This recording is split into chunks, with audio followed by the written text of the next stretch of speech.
in our webinar. Most probably, Bijan, this is the last. The last, sir. This is the last This is the last of the 14th webinars, and today's topic is weaning and acute deterioration on mechanical ventilation. And the speech will be given by Dr. Moumita Ghosh, who is DM Neonatology, and now she is the Assistant Professor Neonatology, Arjikor Medical College and Hospitals, regarding the weaning and acute deterioration on mechanical ventilation. Our course coordinator, Dr. Bijan Shah, will say something about the topics and the introduction of the speaker. And over to Dr. Bijan, please.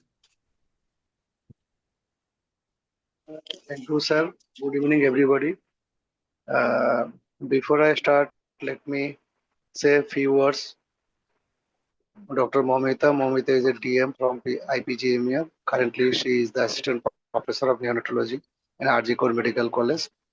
She is a young, energetic teacher.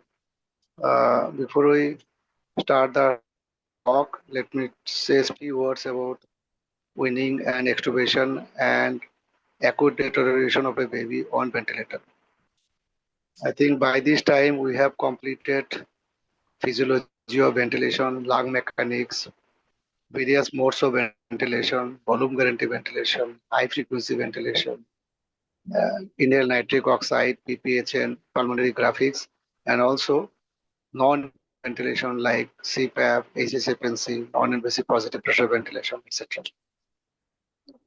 When we do ventilate a baby, whether it's a non-invasive or invasive, many times baby desaturate, or there is some bradycardia, or there is some problem, or apnea, etc. So it happens to a baby when babies are ventilated, and this might frequently or sometimes infrequently.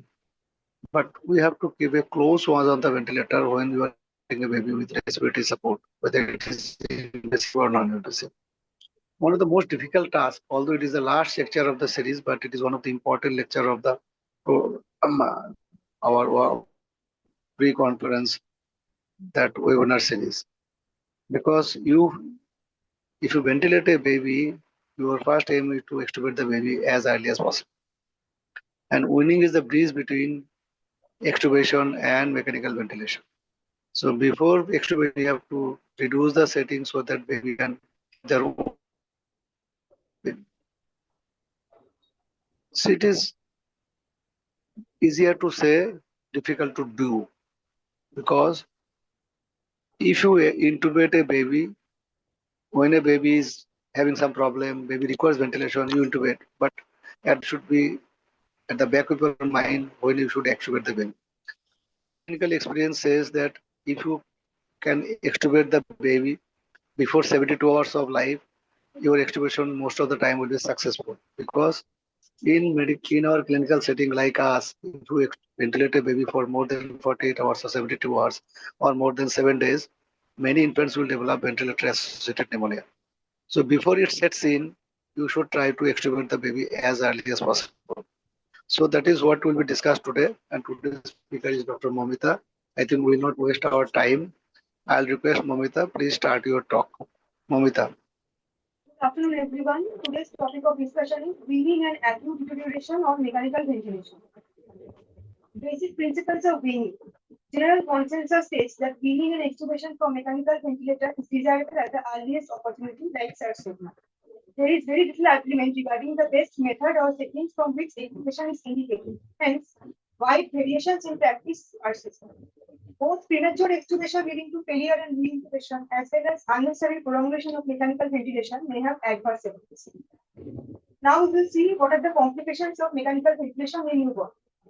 As we all know, it is ventilator-induced lung injury like volume trauma, barotrauma, apoplectic trauma, air leak syndromes, lead complications like obstruction displacement, bronchopulmonary dysplasia, ARB traumas like vocal cord injury, subglottic stenosis, granulomas, and tracheobronchomalacia, palatal and nasal septal defects, ventilator-associated pneumonia, late-onset sepsis, like infective complications.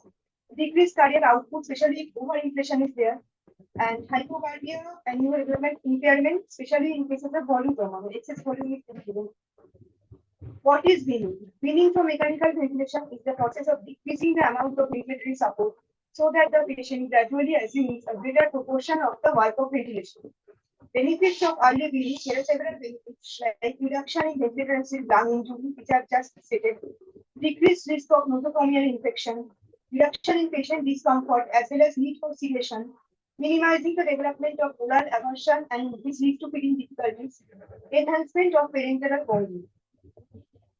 Due to significant improvements in non-invasive respiratory support, some extremely preterm infants as well as those with cardiopulmonary morbidity can be stabilized without invasive ventilation.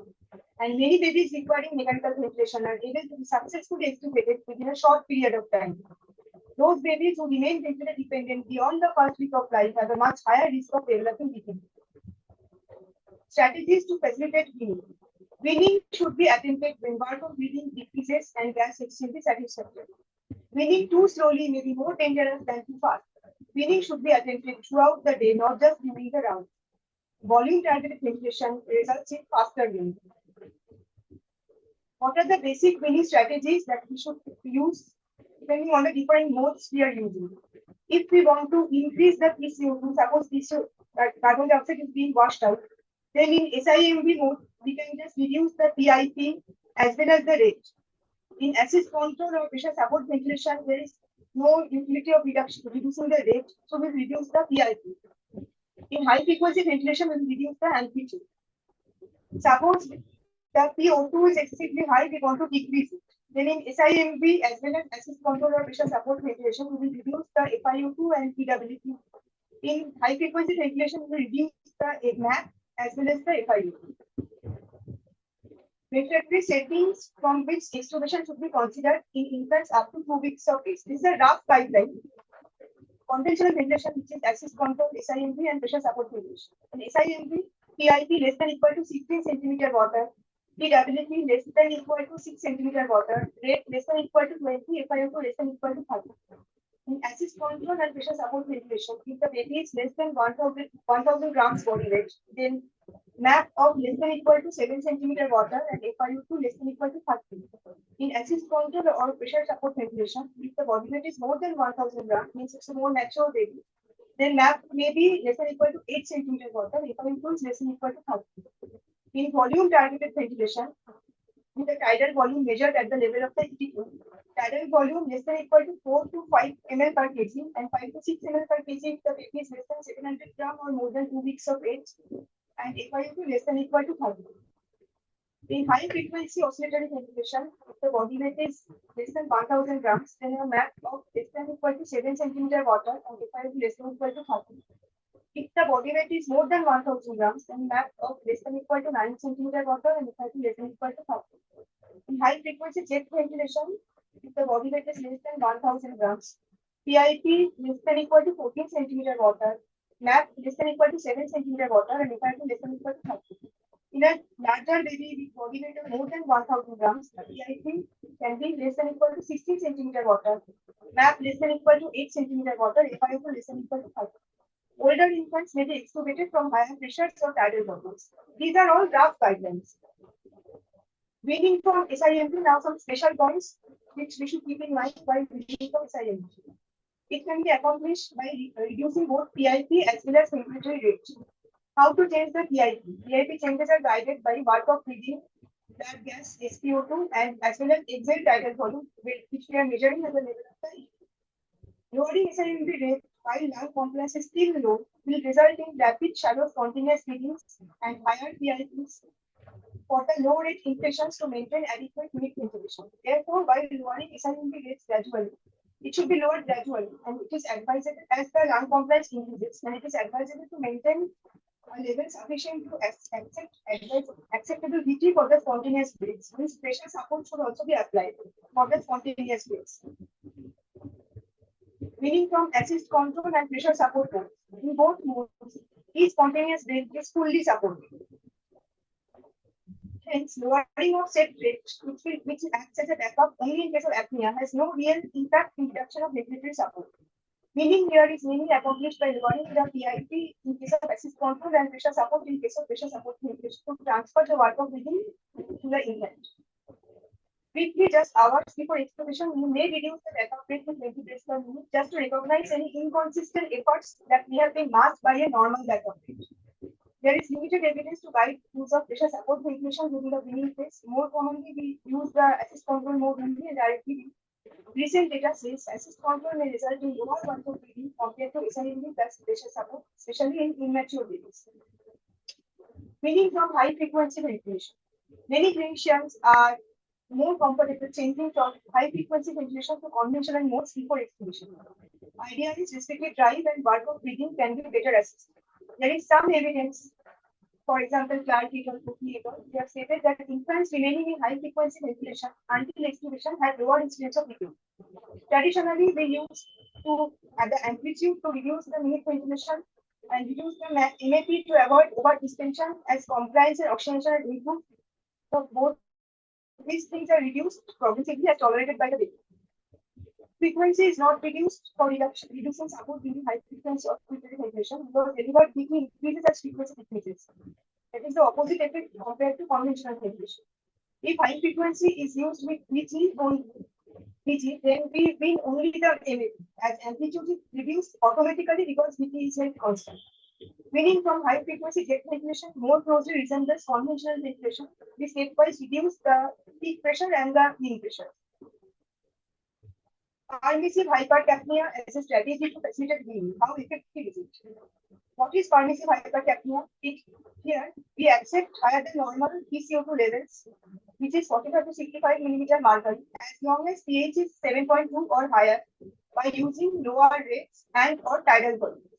It appears to be effective strategy for continued use of non-invasive support and to avoid mechanical ventilation. It remains unclear if it is effective in facilitating weaning, if it results in faster weaning. Most recent randomized trial was the permissive hypercapnia in extremely low birth weight infants trial comparing permissive hypercarbia with more traditional PCO2 targets. The trial was stopped when an interim analysis showed the probability of deriving any benefit from this intervention was additionally small. Rates of combined outcome of DBT or death as well as grade 3 to 4 IPA showed non-significant trend favoring the control group. There was no difference between the two groups regarding weaning duration from mechanical ventilation.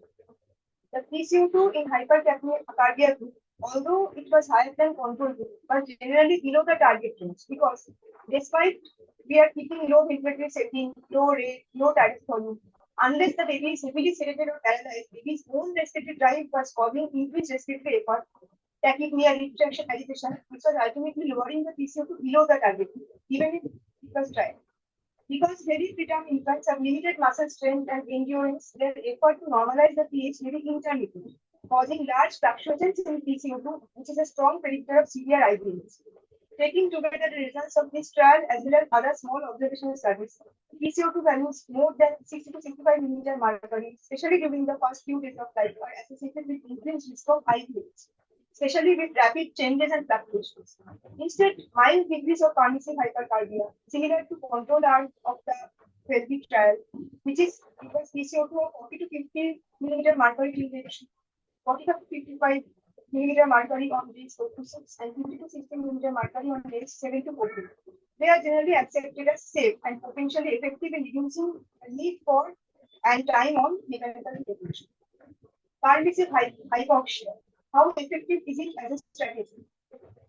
5 studies, namely the boost trial, the core trials, and the support trials, they were included in the NEOPROM meta-analysis, which had a total of almost 5,000 infants. It showed a comparison between the target saturations of 91 to 95% high target versus 85 to 89% low target.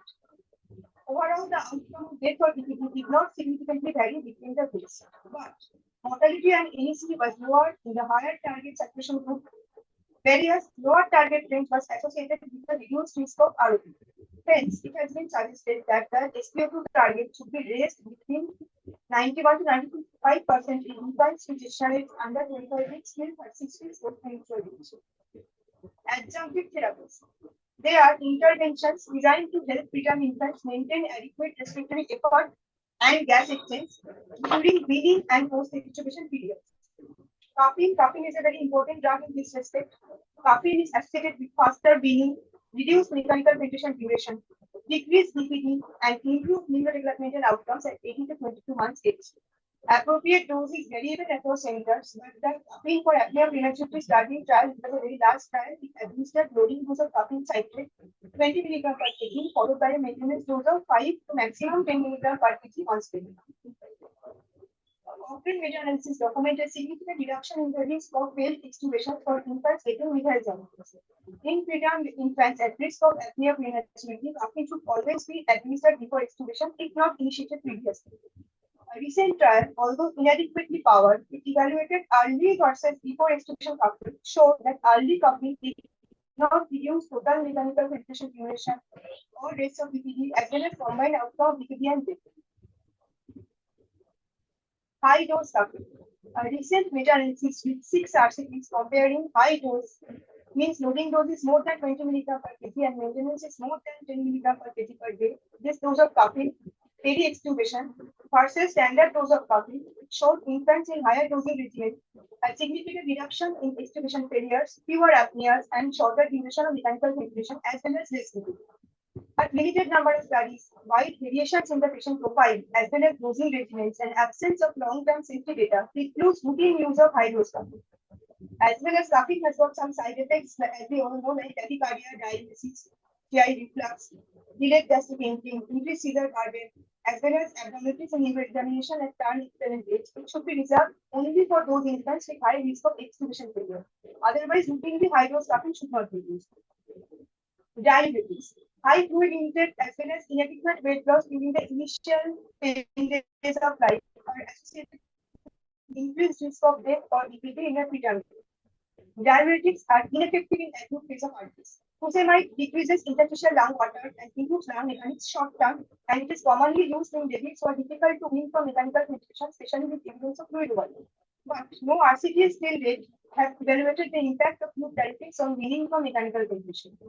Fusemide stimulates renal synthesis of prostaglandin E2, which is a potential dilator of the ductus arteriosus. Therefore, it should be used with caution, especially early in life in preterm babies. Closure of PDA. Hemodynamically significant PDA causing left to right shunt can cause pulmonary edema, decreased lung compliance, requirement of prolonged mechanical ventilation, as well as difficult weaning. Both medical and surgical closure may have risks, and spontaneous PDA closure commonly occurs even without intervention. Meta-analysis have found no differences in mortality morbidity in RCTs comparing active versus conservative PDA management. Hence, supports the conservative approach. Precise identification and targeting of the select group who are most likely to benefit from PDA treatment for successful weaning from mechanical ventilation remains an unsolved issue. Avoidance of routine sedation. Routine use of morphine anesthesia sedation is not recommended as it impairs weaning from respiratory support and may cause neurobehavioral issues in long term. Nutritional support. Adequate support should start immediately after birth to enhance weaning from mechanical ventilation, as lung repair and growth is dependent on the nutritional support and ultimately minimizes respiratory morbidities and DPT. This is very important, nutritional support. Chest physiotherapy, a systematic review in 2008, which included 3 trials, found insufficient evidence to assess efficacy and adverse effects of chest physiotherapy to facilitate weaning from mechanical ventilation. Systemic corticosteroids. Early steroids started before 8 days of age. Analysis concluded use of early postnatal dexamethasone facilitates weaning and decreases risk of PPD in preterm babies. But also, it increases risk of short-term complications and long-term neurological sequelae. Early prophylaxis with low-dose hydrocortisone improve BPD-free survival without affecting neurodevelopment outcome at 2 years. But it also increases short-term risk like GI perforation and late onset sepsis. Data about role of prophylactic hydrocortisone on weaning from mechanical ventilation is not available. Late steroids which are started beyond 8 days of age. Late systemic steroids. Recent Cochrane meta-analysis concluded that dexamethasone facilitates earlier weaning, reduces DPD and mortality at 28 days of life without significantly affecting long-term neurodevelopmental outcomes. There was a trend towards higher rate of CP, which was offset by a trend toward lower mortality before the follow-up. So, risk of death or CP by postnatal dexamethasone decreases as the risk of BPD increases.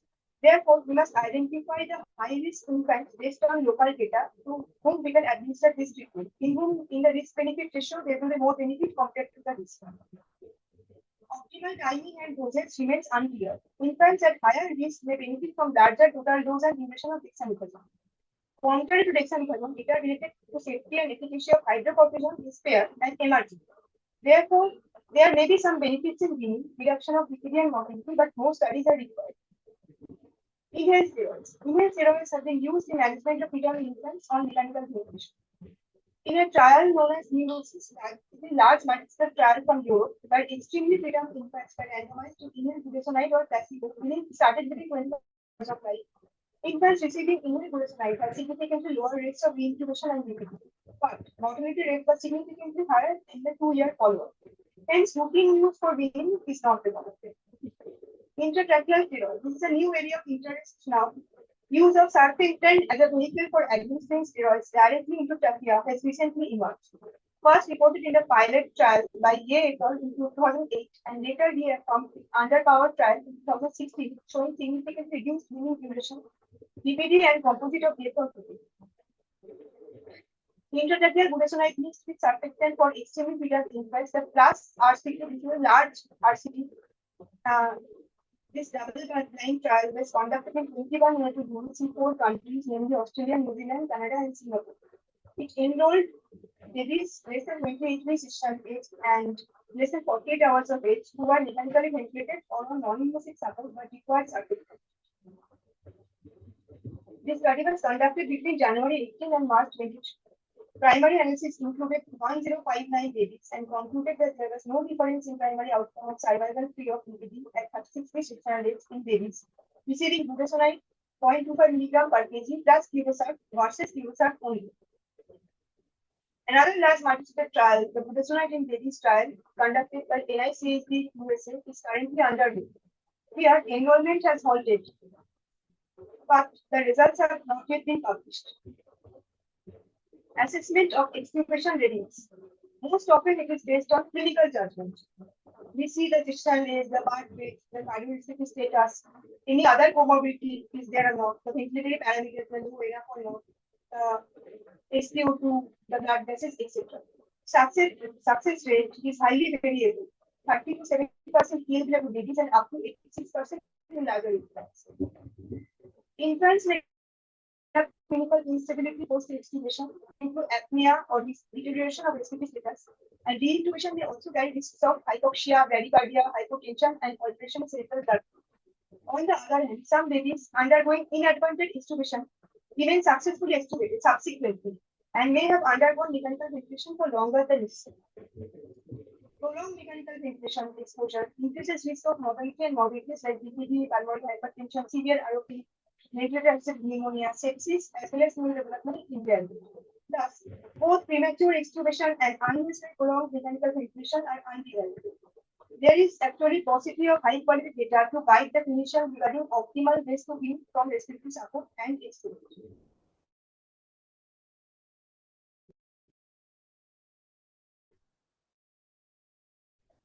Extubation readiness trial.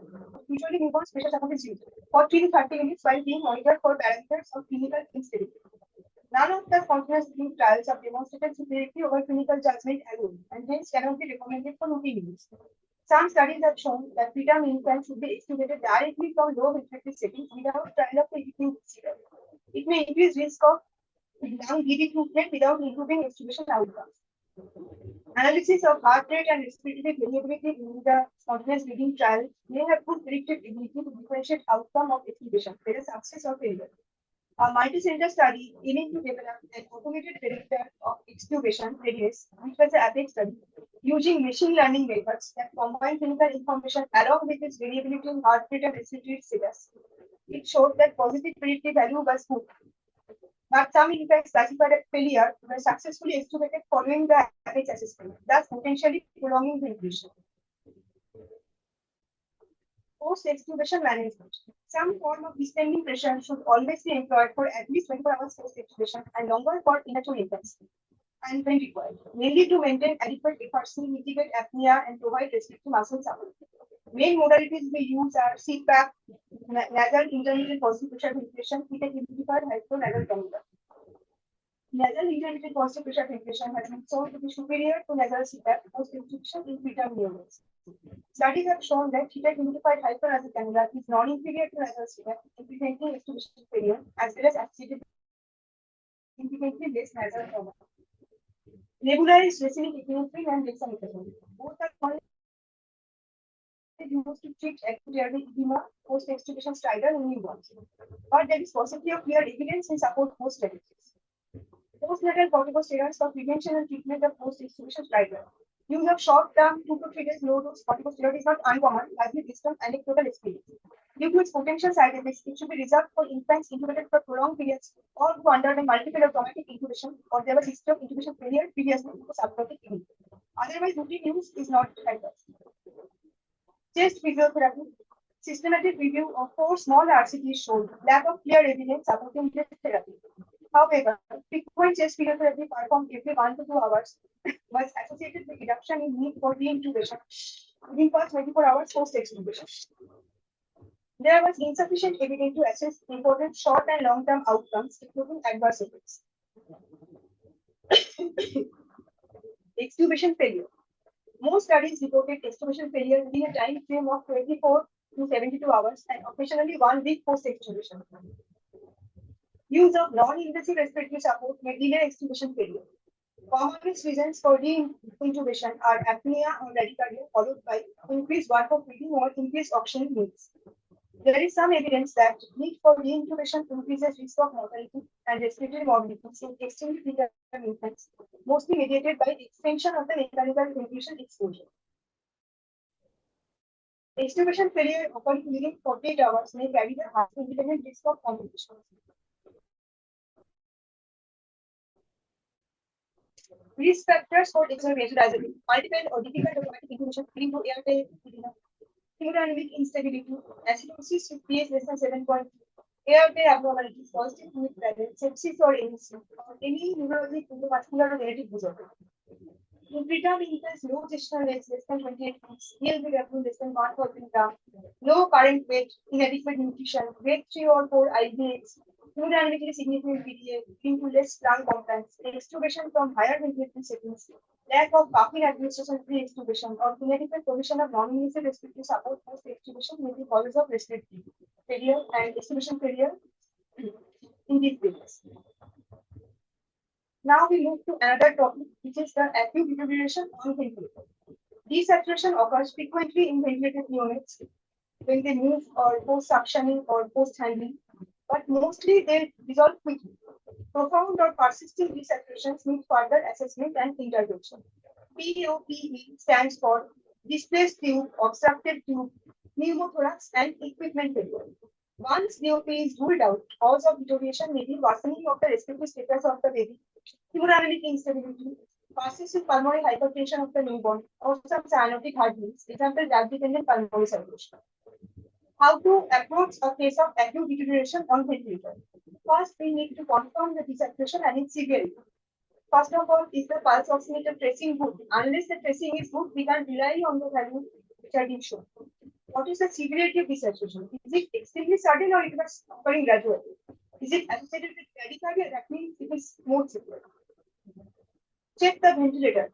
Check for alarms like circuit disconnection or those inked which shows obstruction. Check whether set pressure is being delivered. If not, maybe circuit is disconnected or there's leak in the circuit or obstruction in the circuit, maybe excess water in the circuit, or the gas flow is very less. We did not connect to the gas flow or manually set gas flow like the Dagger level of 5,000, it may be very less. Or there may be some ventilator error. Pressure is being delivered, but flow and volume is very less. There may be obstruction or decreased compliance. The volume time graph or percentage leak around the tube beyond the flow sensor, it shows a huge leak, maybe displacement of the tube. Ventilatory settings inappropriate, it may be by mistake, or appropriate, but inappropriate values are being delivered. Like very high values may indicate ventilator error. Check the baby. Is the measured length of PT tube appropriate? PT tube may come out or get in further. Is there any obvious kink or secretions or bleeding in the PT tube? Consider disconnecting from the ventilator and providing manual ventilation. Check the chest movement. Is it bilaterally equal? Assess the breath sounds. Is it bilaterally equal? If it is louder in the stomach and less in the chest, then tube may be dislodged. If it is louder in one side, then tube may be displaced inside, or there may be pneumothorax or unilateral lung approaching epidural. Was the baby hemodynamically stable before desaturating? Otherwise, cause of desaturation may be shock. Is the baby having any seizures? It may also lead to desaturation. Interventions, what we can do to correct. If the chest is not moving at all, or breath sounds are more in the stomach compared to the chest, we can remove the tube and use that mask to ventilate the baby and re-intubate. We can try suction. If there is PCO2 detector present, we can just check if the tube is in trachea, if the PCO2 is being detected. All night your chest X-ray will reveal a pneumothorax. Chest X-ray can show worsening lung pathology or pneumothorax or displaced tube, and we can manage accordingly. Echocardiography can show structural heart disease, example, drug-dependent pulmonary circulation or PPHN, and we can manage accordingly. In a very preterm baby, especially less than 30 gestational age and within past 72 hours, we can also do a cranial USG, which can be performed in the bedside to check for IVH, which may also lead to sudden desaturation in this preterm baby very early in life. Thank you.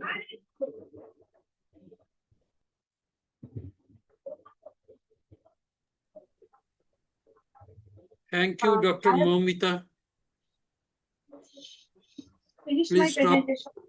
Okay, fine. Thank you for nice and lucid deliberation. Now, Dr. Bijan will summarize the whole matter. Dr. Bijan, please. Thank you, sir. Thank you, Moumita, for comprehensive, nice presentation. Before we take some questions, let me tell some of the important points what Moumita has highlighted in her presentation. We should understand that weaning and extubation is not same. Weaning is you have to reduce the setting.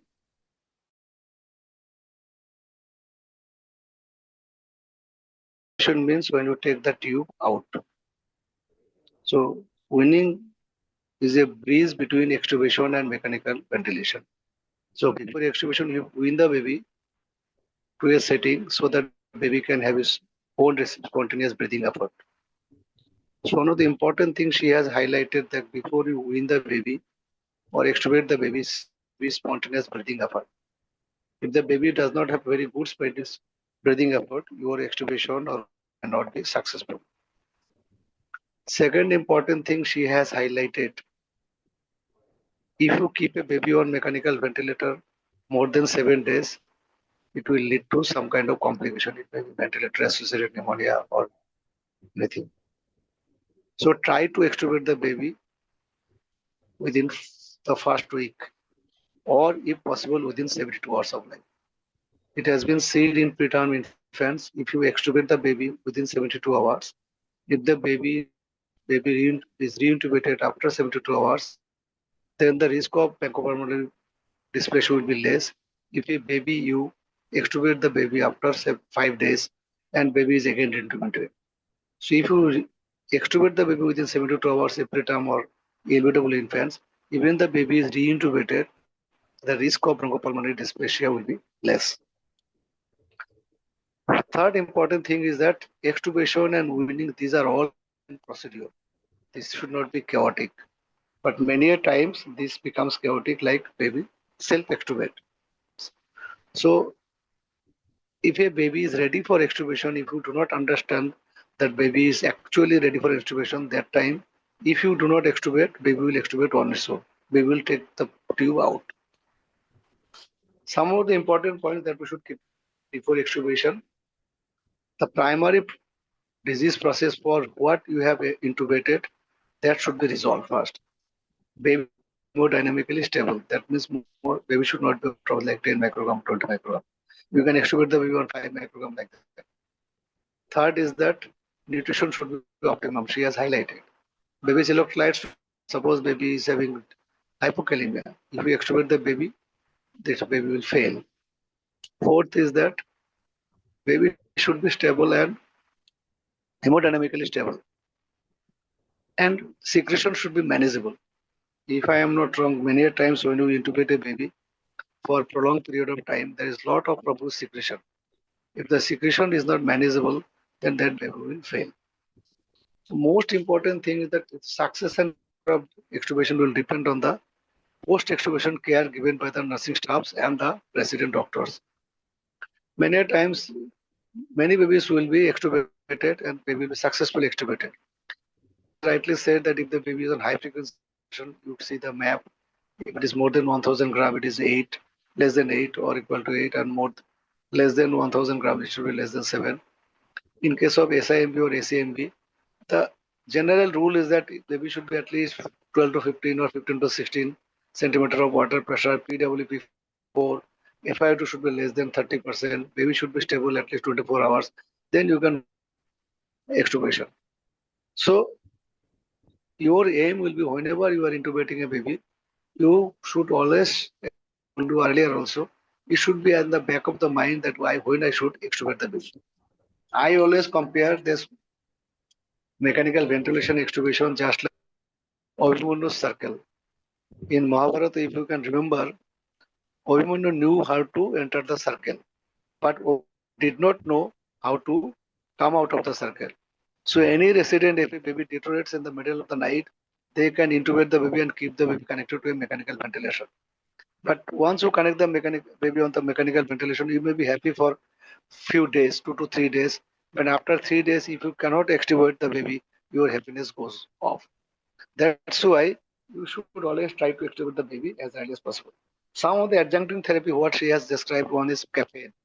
If the baby is less than 1200 or 1300 grams, baby should be loaded with caffeine if the caffeine was not given earlier. Second important thing is that post-extubation collapse and atelectasis is very common. That is why after extubation, most of the baby has to be connected to CPAP. And studies have been shown that NIPP is better than CPAP in case of secondary extubation support. In our unit, we try to keep the baby on NIPP, but if you do not have the facility for NIV, you can keep the baby extubated on CPAP. And if the baby fails on CPAP, you can start non-invasive positive pressure ventilation. In our unit, if the baby fails in non-invasive ventilation, before connecting the baby to tube, we go for high frequency, nasal high frequency oscillation ventilation. So these are some important tips from our presentation. Whenever we intubate, we just try to extubate the baby as early as possible. One of the biggest primary condition is result. I think you can take some questions if there are. I will find any question in the chat box. If you do not have any question, you can write in the chat box so you can directly ask anybody, any comments, any suggestion, any questions.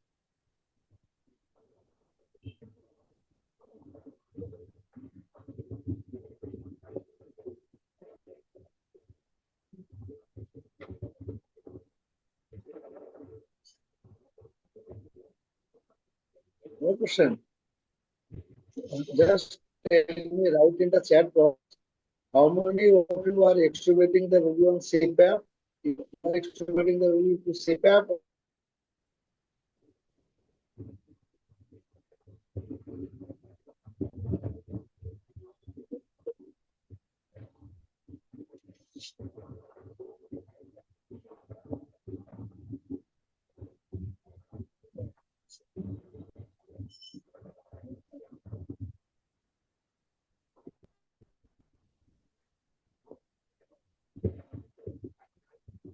another important lesson is that she has pointed out post-extubation uh, steroid therapy. As the steroid, usually postnatal steroid is not given routinely for neonates, only in case of certain exceptional signs we give. Number one is that if their baby is having refractory hypoglycemia, there you give postnatal steroid like hydrocortisone. Sometimes refractory shock in case of septic shock in a VLV infection.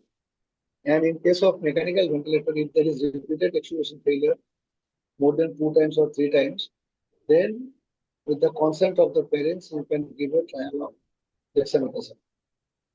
Routinely, it is not advised because it has been seen that postnatal steroid has got long term fake. Short term in the form of hyperglycemia, perforation, hypokalemia, GI bleeding, etc. Long term in the form of neurodevelopmental. So never give routinely dexamethasone to baby who is extubated. So that is not recommended. Only in case of repeated extubation failure more than 2 times or 3 times, after taking consent of the parents, you can think of administering postnatal steroid to facilitate extubation, not as a routine recommendation.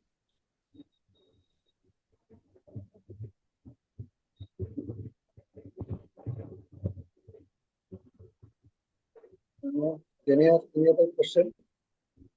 Sir, hello. Somebody was telling. Somakant, if baby is active, opening eyes, chewing on the tube, and let me read the question.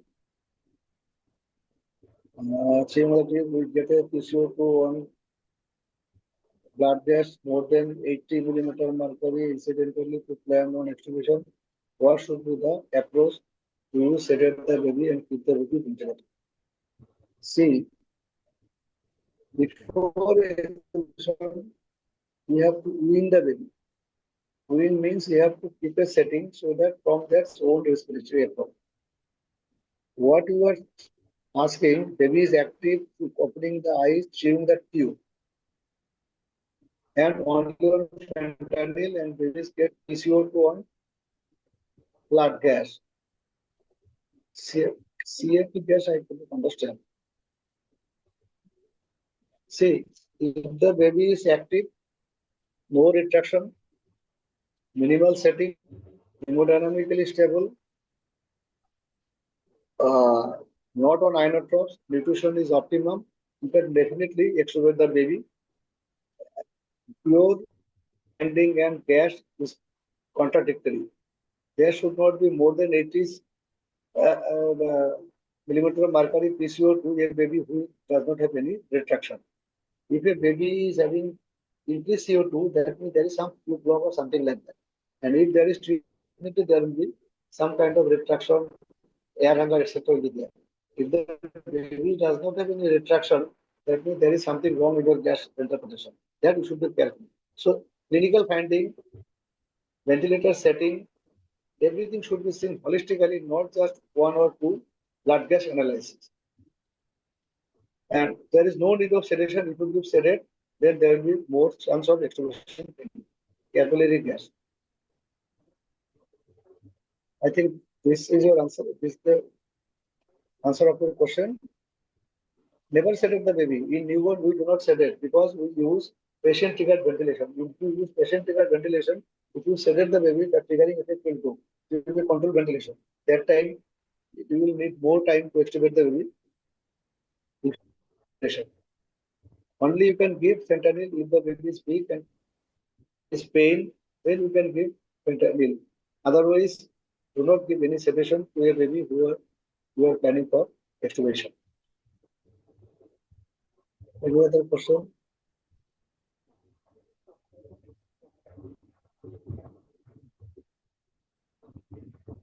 No more questions. So, if there are no more questions, so if anybody can ask, unmute and ask some questions. We have got few minutes with us. You can unmute yourself and ask directly the question to us. Yes, sir. We avoid sedation more so after these classes. Very, very helpful. Another important thing is that if you do last time after extubation, keep the baby NPO for 3 hours. And if there is failure or more than one attempt of extubation, then at that time you keep the baby NPO for 5 hours. Another goal, after taking the tube out, if the baby cries, successful in extubation. But unfortunately, most of the time in our clinical setting, babies cannot cry. That means we have done some damage to the baby's blockage. That should be avoided. That will intubate the baby to give pre-medication before intubation if it is an elective intubation. Because most are seeing many a times babies are intubated, there is glottic injury, baby cannot, and there is upper airway obstruction, and that time you will face a very hard time to extubate the baby.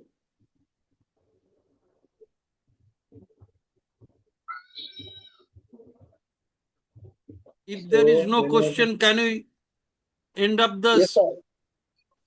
Yes, sir. If there is no question, thank you very much. And thank you all the participants. Actually, they were so much enthusiastic for last 14 days. Every day we have participants of around 30 to 40. So thank you very much. I think you have got an insight about mechanical ventilation with nuances. So what we will do, we will be looking forward for our physical workshop on 12 and 13. By this time, And which we time will they be have to reach? sharp at 9, before 9, sir, before 9. Venue is Department of Neonatology, 8th floor, 8th floor. Before 9 o'clock, please be there. I hope we will be looking forward to great discussion there. There will not be any theoretical discussion, there will be only hands-on. So thank you very much. Thank you for staying with us for last 14 days, and we will be looking forward to see you all on 12 and 13. Thank you very much, sir. Thank you, Moumita, Thank once you, again thank for you, your thank you, nice and thank you. Good night. Thank you, sir. I think So if there is no before in question, summing up, I want to yes, sir. say Yes, something. Bolo. Hello. yes, audible now. Please. Effort to teach all our participants. Big applaud to our faculties, leaded by Dr. Bijan. I am Most really welcome, impressed sir. by all of your effort, Yeah. and hope to see all of you on for 12th and 13th at SSKM. And the Yes. program has been posted in the group time wise. So participants, please go through the program in the group. Yes, So this much participants, for please today, I come. think. Yes, I think today there is no more question. We can No, there is no today questions. there is Thank no you. question. Good night. Good night. I think what Okay. Dr. Subhendu was asking, it was a Herculean task to actually uh, set this program, because keeping the audience for 14 days engaged, it's not easy, it is difficult, but we are fortunate, almost all the participants were there for last 14 days, and they were very much enthusiastic. There was a lot of interaction. So we would like to see all this enthusiastic effort in on 12 and 13. Thank you very much. We'll be looking forward to see you all on 12 and 13. And please come in time so that we can start in time. Then we'll be able to finish in time also. Thank you very much. Good night. Thank you all. Thank you, thank Thank you, you thank very you. much. Good night.